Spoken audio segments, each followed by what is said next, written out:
கதைக்கு போகிறதுக்கு முன்னாடி சேனலை சப்ஸ்கிரைப் பண்ணுங்கள், பக்கத்தில் இருக்க பெல் ஐக்கானையும் ப்ரெஸ் பண்ணுங்கள்.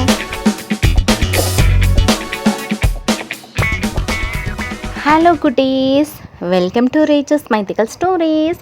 இன்றைக்கி நம்ம சேனலில் நாம் விசித்திரமான விக்ரமாதித்தன் கதைகள் பார்க்க போகிறோம். கதையுடைய பெயர் என்ன தெரியுமா? மூவரில் சிறந்தவனை கண்டுபிடித்த துறவி. சரி குட்டீஸ், நம்ம கதைக்குள்ள போலாமா? தன்னோட முயற்சியால் கொஞ்சமும் தளராத விக்ரமாதித்தன் மரத்து மேலே ஏறிக்கிட்டு இருந்த வேதாளத்தை மறுபடியும் கீழே இறக்கி தம் முதுகில் சுமந்துக்கிட்டு நடக்க தொடங்கின போது அந்த வேதாளம் நான் ஒரு கதை சொல்ல போகிறதாகவும் அந்த கதையோட முடிவில் கேட்கப்படுற கேள்விக்கு நீ சரியான பதில் சொல்லணும் அப்படின்னு விக்ரமாதித்தன் சொல்லிக்கிட்டு வேதாளம் கதை சொல்ல ஆரம்பிச்சுதான்.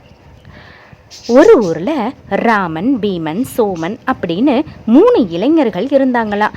இதில் ராமன் சிறந்த கல்வி கற்றவனா, பீமன் ஒரு மல்யுத்த வீரனாமா, சோமன் தண்ணீருக்குள்ள மூழ்கி வித்தைகளை காட்டும் தந்திரம் தெரிஞ்சவனா.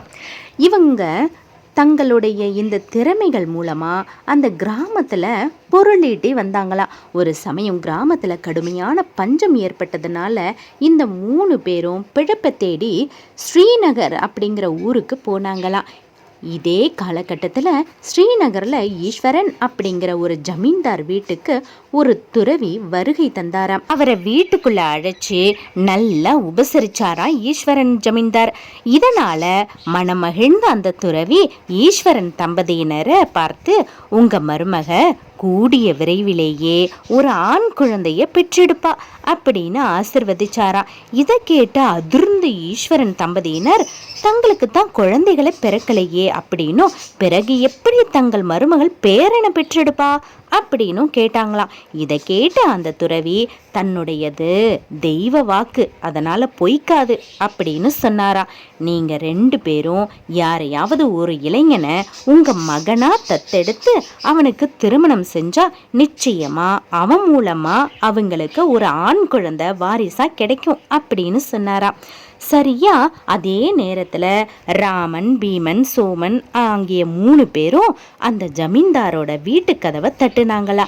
அப்போ அங்க உள்ள இருந்த துறவி அவங்க 3 பேரையும் வீட்டுக்குள்ள அழைச்சாராம். வந்த 3 பேரும் தாங்கள் யாருன்னு, எதுக்காக ஸ்ரீநகருக்கு வந்தோம் அப்படிங்கிறத காரணத்தையும் துறவிக்கிட்டையும் ஈஸ்வரன் கிட்டையும் விளக்கமா சொன்னாங்களாம். இதை கேட்டு கொஞ்ச நேரம் யோசிச்ச அந்த துறவி அவங்களுக்கு ஒரு யோசனையை சொன்னாராம். அதாவது இந்த ஈஸ்வரன் தம்பதியினருக்கு குழந்தை பிறக்க தசரத மலையில் இருக்கக்கூடிய வசிஷ்ட மரத்திலிருந்து கிடைக்கும் பழத்தை சாப்பிட்டா அவ கர்ப்பம் அடைவா அப்படின்னும், அந்த தசரத மலைக்கு போகக்கூடிய வழி தமக்கு தெரியாதுன்னு, அதனால அந்த 3 பேரும் ஆளுக்கு ஒரு திசையா தேடி போய் 3 மாசத்துக்குள்ள யார் அந்த மலையில் இருக்கக்கூடிய வசிஷ்ட மரத்தின் பழத்தை கொண்டு வராங்களோ அவருக்கு ஜமீன்தார் தன் சொத்துல பாதிய அவங்களுக்கு எழுதி வைக்கிறதாகவும் இந்த துறவி சொன்னாரா. அப்படி அந்த பழத்தை 3 மாசத்துக்குள்ள 3 பேராலையும் கண்டுபிடிக்க முடியாட்டா அந்த 3 பேரும் ஸ்ரீநகருக்கு திரும்பி வந்துடணும் அப்படின்னு சொன்னாரா. அப்போ அந்த 3 பேர்ல யாரு மிகவும் கடினமா முயற்சி செஞ்சாங்களோ அவங்கள தன் சுவீகார புத்திரனா ஜமீன்தார் ஏத்துக்கொள்வாரு அப்படின்னு சொன்னாரா. இதை கேட்ட ராமன் அவங்க கிட்ட இருந்து விட பெற்று தென் திசை நோக்கி பயணிச்சாராம். அந்த தசரத மலைக்கு போற வழி குறித்து விசாரிச்சுக்கிட்டே போனாரா.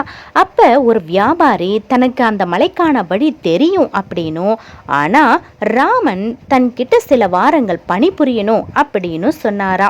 அப்புறம் ராமன் ஒரு அறிவாளி அப்படிங்கிறத நான் ஏத்துக்கிட்டேன்னா அந்த மலைக்கான வழியை நான் சொல்றேன் அப்படின்னு சொன்னாரா. இதை ஏத்துக்கிட்ட கல்விமானாகிய ராமன் தன் தகுதிக்கும் கீழான வேலைகளை அந்த வியாபாரி சொன்னபடியெல்லாம் செய்ய ஆரம்பிச்சாரா. எல்லாத்தையும் தசரத மலைக்கான வழியை தெரிஞ்சு கொள்றதுக்கான ஒரே நோக்கத்திற்காக அப்படின்னு பொறுத்துக்கிட்டு எல்லா வேலையும் ராமன் செஞ்சாராம்.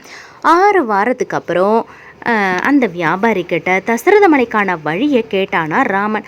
அதுக்கு அந்த வியாபாரி மிகுந்த கல்விமானான ராமன் தன்கிட்ட அவன் தகுதிக்கும் கீழான வேலைகளை பொறுத்து கொண்டு செஞ்சதுனால ராமனை தன்னால் அறிவாளி அப்படின்னு ஏற்றுக்கொள்ள முடியாதுன்னு சொல்லி அந்த மலைக்கான வழியை சொல்லாமல் மறுத்துட்டாராம்.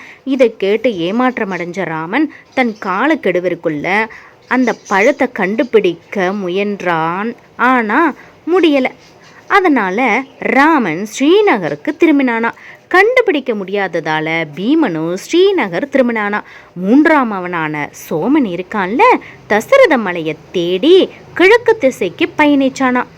அப்போ அந்த ஊரில் மேற்கு திசையை நோக்கி தசரத மலையை தேடி போனப்போ பீமன் அந்த திசையில் உள்ள ஒரு ஊரோட மைதானத்தில் தன் மல்யுத்த வித்தையை காட்டி எல்லாரையும் ஆச்சரியப்படுத்தினானா. அப்போது அந்த கூட்டத்தில் இருந்த ஒருவன் தான் இப்பகுதியில் இருக்கிற அஞ்சன மலையை ஏறி பார்க்க விரும்புகிறதாகவும் பீமன் தனக்கு துணையாக வந்தால் அந்த மலையை தான் ஏற முடியும் அப்படின்னும் அங்கே பீமன் தேடும் தசரத மலையும் இருக்க வாய்ப்பு இருக்கிறதாகவும் சொன்னானா. இதை ஏற்றுக்கிட்ட பீமன் அந்த மனிதனுக்கு துணையாக போய் மலையேறும்போது அந்த மனிதனுக்கு பல இன்னல்களிலிருந்து தன் உடல் பலத்தால காப்பாத்தினானா பீமன். இவ்வளவு முயன்றும் பீமனால குறிப்பிட்ட காலத்துக்குள்ள அந்த மலையை அடைய முடியலையா. ஆடிப்பெருக்கு திருவிழாவில் கலந்து கொண்ட சோமன் என்ன பண்ணானா, தன்னுடைய தண்ணீர் வித்தை மூலமாக அந்த ஊர் மக்களுடைய பாராட்டுக்களை பெற்றானா. அப்போது அந்த கூட்டத்தில் இருந்த ஒருவன் தான் நீண்ட நாட்களாக இந்த ஆத்தோடைய இறுதியில் இருக்கிற மகரத்தீவுக்கு போகணும் அப்படின்னு விரும்புகிறதாகவும், ஆனால் அந்த தீவுக்கு பக்கத்தில் நீர்நிலைகளில் முதலைகள் அதிகமாக இருக்கிறதாகவும் தனக்கு துணையாக வர மற்றவங்க அஞ்சுறதாகவும் சோமன் தனக்கு துணையாக வந்தா ஒருவேளை அவன் தேடுற தசரத மலை அங்கே இருக்கிறதுக்கு வாய்ப்பு இருக்கிறதாகவும் சொன்னானா. இதை ஏற்றுக்கிட்ட சோமனும் அந்த மனிதனுக்கு துணையாக அத்தீவுக்கு போனானா. அந்த தீவுக்கு போகிற வழியில் 2 பேரையும் தாக்க வந்த முதலைங்க கிட்ட இருந்து அந்த மனிதனை தன் தண்ணீர் வித்தை திறனால காப்பாத்தினானா. இந்த சோமனும் தன் காலக்கெடு முடிகிறதுக்குள்ள தசரத மலையை கண்டுபிடிக்க முடியாததுனால இவனும் ஸ்ரீநகர் திரும்பிட்டானா. அப்புறம் 3 பேரும் அந்த மலையை கண்டுபிடிக்க மேற்கொண்ட முயற்சிகளையும் அவங்க அனுபவிச்ச எல்லா விஷயங்களையும் துறவி கிட்ட சொன்னாராம். இதை கேட்டு கொஞ்ச நேரம் ஆலோசிச்ச துறவி ராமனை தத்து பிள்ளையா ஸ்வீகரிக்குமாறு ஜமீன்தார் கிட்ட சொன்னாராம். இங்க இந்த கதையை நிறுத்திய வேதாளம் விக்ரமாதித்தன் கிட்ட, விக்ரமாதித்யா, தசரத மலையை கண்டுபிடிக்க பீமனும் சோமனும் தான் மிகவும் கஷ்டப்பட்டனர். சில சமயங்களில் உயிரையே பணயம் வைத்து முயற்சித்தனர். அப்படி இருக்க அத்துறவி ராமனை தங்கள் வாரிசாக ஸ்வீகரிக்குமாறு அந்த ஜமீன்தாரிடம் ஏன் கூறினார் அப்படின்னு கேட்டுதான். கொஞ்ச நேரம் யோசிச்ச விக்ரமாதித்தன் பீமனும் சோமனும் தங்களுடைய திறமை மற்றும் தகுதிக்கேற்ற வேலைகளை தான் செஞ்சாங்க. அதனால் அவங்களுக்கு அந்த முயற்சிகளில் சிரமம் தெரியலை. ஆனால் சிறந்த கல்விமானாகிய ராமன் தன் தகுதிக்கும் கீழான வேலைகளை தான் தசரத மலையை கண்டுபிடிக்கும் லட்சியத்துக்காக எல்லா கஷ்டங்களையும் பொறுத்துக்கிட்டு செஞ்சானா. அதனால் அந்த மூவரில் ரொம்பவும் கடின முயற்சி செஞ்சவன் ராமன் தான். அதனால் ராமனை மகனாக ஸ்வீகரிக்குமாறு ஜமீன்தார்கிட்ட துறவி சொன்னது சரிதான் அப்படின்னு பதிலளிச்சாரா விக்ரமாதித்தன். விக்ரமாதித்தனுடைய இந்த பதிலை கேட்ட வேதாளம் மறுபடியும் பறந்து போய் முருங்கை மரத்தில் ஏறிக்குச்சான். என்ன குழந்தைங்களா, கதை பிடிச்சிருந்ததா? கதை பிடிச்சா உங்களுடைய குட்டி குட்டி ஃப்ரெண்ட்ஸுங்களுக்கும் கதையை ஷேர் பண்ணுங்கள், சேனலை சப்ஸ்கிரைப் பண்ணுங்கள், மறக்காமல் லைக் பண்ணுங்கள். தேங்க்யூ.